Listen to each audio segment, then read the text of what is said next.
Nisupak pagkaganiyan ang tinuod na Christian religion mo ang simbang Katoliko. So ako iwali aron mangutana ka. Kay ako mag-iiklaro nga ang simbang Katoliko may tinuod kanang imo piki na ay ano maluwas po ka. Kadaluwas na gani me. Ay kamuray wala. Naunsa sa kaluwasan ng imo nga piki man imo. Na nag-isaaran ako sa pangutana lang. Sige. Ako iwali nga ang tinuod nga kaluwasan diha lang maangkon sa simbahan nga gitukod ni Lord Jesus. Butbut. Dili Anti-Christ na siya, no? Lalimang ka, ang tinuod nga kaluwasan na sa gitukod ni Lord Jesus. Palahubog kayo. Ano sa pagkaluwas ng palahubog?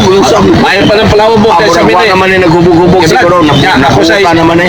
Ako sa iwali na yung So may hapon bro. So pasayloan mo daan, masakitan ka. Ang kaluwasan, diya na gina makaplagan sa simbahan nga gitukod ni Lord Jesus. So kung ang imong pundok mini, wala ginay kwenta kung kaluwasan ang isbutan. Masaw na? Daot lang siya. Dili na pagdaot, iwali lang nako ang kamaturan, bahalang masakitan ka. Marcos 15:16, unsay gingon ni Lord Jesus nga mao ang tagiya sa Christian religion. Mingon sa kanila, panglakaw kamo sa tibuok kalibutan ug isang niyaw kining maayong balita ngadto sa tanang mga tao. Ang mutuo og magpabautismo maluwas apan ang dili mutuo silutan. So ang mutuo og magpabautismo sa simbahan nga gitukod ni Lord Jesus maluwas. So kung ang nagbautismo nimo dili mao ang gitukod ni Lord Jesus, wala na kwenta. Kanang imong giingong kaluwasan, bunga lang na sa sayop nimo nga panguna-una. In other words, do na bay kwenta ang mga pundok at tinukod lang og tao, ang tubag wala. Ato masaw mga igsoon, ang Salmo 127:1. Aron kaniya to igsoon nga si Brad Peter, pastor, founder pod, maluwas yung tao nato ni, matabangan yung tao nato ni. Pila edad ni mo ron bro? Taon pa. 70. 68. So sa Bible, sa Salmo 90, ang kinabuhi sa tao na lang sa 70 ngadto sa 80. So 12 na lang ka katuig dinis kalibutan, man nuoy ka hikag may impierno ka puhon. Kung tabangan mo ka na mo maluwas yung taon ka. Dili mo nang paghukom. Ako sa naisunod basa, unsay gingon sa Ginoo, pinagi ni Salmista David, Salmo 90. Kapituan katuig lamang ang among mahuptan, tingali kawuluan kung ligon kami. Apan pulos lamang kagulanan o kasamo kang among makuha. Unya matapos kini o kami maanaw. So nano lang sa 70 ngadto sa 80. Ya 68 man ka, 12 na lang katuig karon, babay na ka. Gikan karon. May galing kabutan 12. Mo nang maningkabot mi nga maluwas in taon ka. Ano imong sayok nga panguna-una?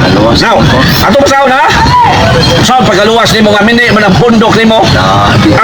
Ang kaluwasan na lang tinuod. Ato basaw. Doon na ba'y kapuslanan ng mga pundok at tinukod lang sa tao? Ang tubag wala. Mabasa o gipahayag ba gina sa Ginoo sa Bible? Salmo 127:1. Gawas kon ang Ginoo may magtukod sa balay, kawang lamang ang kaago ni atong nagtukod niini. So, kawang lamang ang nagtukod og balay. Naunsa man ang balay nga gisgutan niya? Ato masaw ng Episo 2:22. Sorry. Episo 2:22 nga ang balay nga gisgutan niya mao ang simbahan. Episo 2:22. Anak bro, muna ako bro, bisag mapungot ko maminaw ninyo, manikamot yung ko makasabot mo kay kung malangit ko, ikaw ma-impirno, niya may gunta, tinuuyan mo.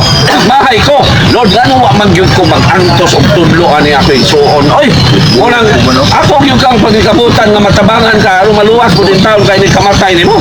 Now, kung sa gingon din Episo 2:22. Uban sa tanang magtotoo, kamo usab nga nahiusa kaniya, gihimong usa ka balay, di nagpuyo ang Dios pinagi sa iyang espiritu. Ako balik ko na, uban sa tanang magtotoo, kamo usab nga nahiusa kaniya, gihimong usa ka balay, di nagpuyo ang Dios pinagi sa iyang espiritu. So ang simbahan mao ang balay sa Dios. That is why ang tao nga nabautismuhan sa simbahan nga gitukod ni Lord Jesus, templo sa Dios. Ato masahon ang 1 Corinto 3:16. Okay, muta na karon. 1 Corinto 3:16. Sa walay duwa na sayod kamo nga kamo templo sa Dios ug nagpuyo diha kaninyo ang espiritu sa Dios. So buot pasabot ang giingon sa Salmo 127:1 nga gawas kon ang Dios mo magtukod sa balay o simbahan, kawang lamang ang kago ni atong nagtukod niini. Ikaw kay nagtukod man ka, wala nay kwenta. Bisan unsaon nimo singgit og praise the Lord, hallelujah, hangtod ka maluya, wala nay kwenta. Kano man ang imong gipasakupan, usa lang kasikta. Munang kung gusto ka maluwas, pasakop sa gitukod ni Lord Jesus. Kung gusto kang maimpirno, pasakop pa ng tinukod sa tao. Muna bro, muna ikaw, kaluya ta ka kay amigo man ta. Mutana na. Sayang kayo imong anak Peter unya impierno ka sa Mutana na, pupon. mutana na. Dili man pag-judge ha. O sige puta na. Okay, mutana. Pinir. Matod pa nimo ang magtawo magtukod o Iglesia balay siya lamang. So ang imong ipa iral nga tanang Katoliko mo na gitukod. Ni Lord Jesus.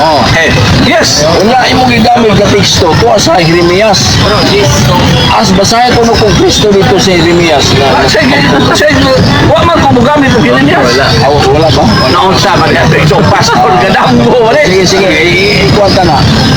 So, kay ikaw ka nga gitukod ni Kristo, kanang inyong grupo, gingan lang Katoliko. Yes. Litra por litra, gusto na kumabato, kaning naminaw karon. Basahin ko nga na litra por litra nga Katoliko na sa Biblia. So, kini binisaya ni bro. So ang pulong Katoliko dito nato na mabasa sa Grego sa buhat 9:31 Katolikos. Wala man ko'y Grego, so wala ko'y mapakita nimo. Wa may Remember ha? ayaw nagiwala lang kay pakita kay Tinarong ni nga to abat, tinarong ni. Tinarong Karon, ni. nangita magug kag pulong Katoliko sa binisaya nga Biblia. Sama ra ka nga nangita kag pulong house sa binisaya nga sulat.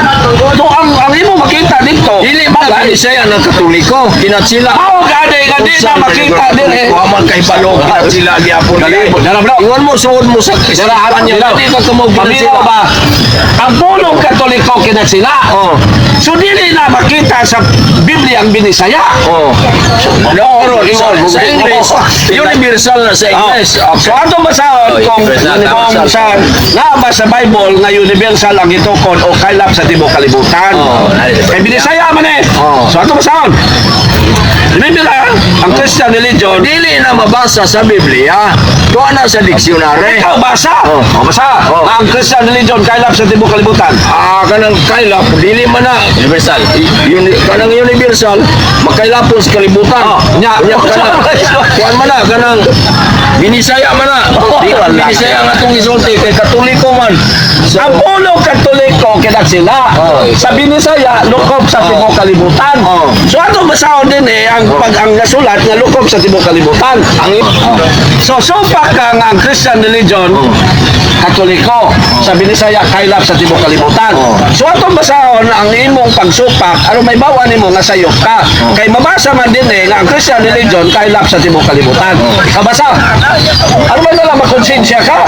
Kasi maayo pang safeguard din mo kay na may konsensya. Okay, tumasaw na? Roma 1:7-8. Dala oh. At tumasaw na? Una sa tanan, nagpasalamat ako sa Diyos, pinagi kang Kristo alang kaninyong tanan. Taga Roma. Kay nasangya o sa tibok kalibutan ang inyong pagtuo. So, ang Christian religion, universal. Mo nang gitawag siyang Catholic Church. So, anang imo, sa nang imo, Katoliko may mabasa rin Katoliko sura pa sa ang pulong Katoliko kinat sila. So ang hubad na sa binisaya, mo'y masaho nato sa Biblia ang binisaya. Bisaya. Sabi na ito, so, wala siguro di ba agikindin bro. Una sa tanan, nagpasalamat ako sa Diyos, pinagi ka Kristo alang kaninyong tanan. Kay nasangyaw sa tibok kalibutan ang inyong pagtuo. Nasangyaw. Now, requison 15-18 Okay. 15-18. kanang nga Roma 15-18. Busa. dili Juan Juan 15-18. 15-18. Kung nasilag kaninyo ang kalibutan, ang kalibutan ha dinumdumi na ito'y unang ikasilagan nene. tanaw na sila ang kalibutan Okay. Ato ipasabot na. tinunan mga Okay. servant na to Ato na ang Katoliko na ato na sila ipasabot. Okay. Na. Kalibutan. Ang gingon din eh sa Juan 15-16, Kalibutan. ang kalibutan na silag ni Lord Jesus. Ano man? Katoliko na Kay waman, kadani ni Lord Jesus, waman sila mutuo ni Lord Jesus. Mao pa man ang pagsugod sa Christian religion, basta lang di man kamao mo tuod sa history. City. Mao lang mingon ang Ginoo diya ulang sa. Okay, isa.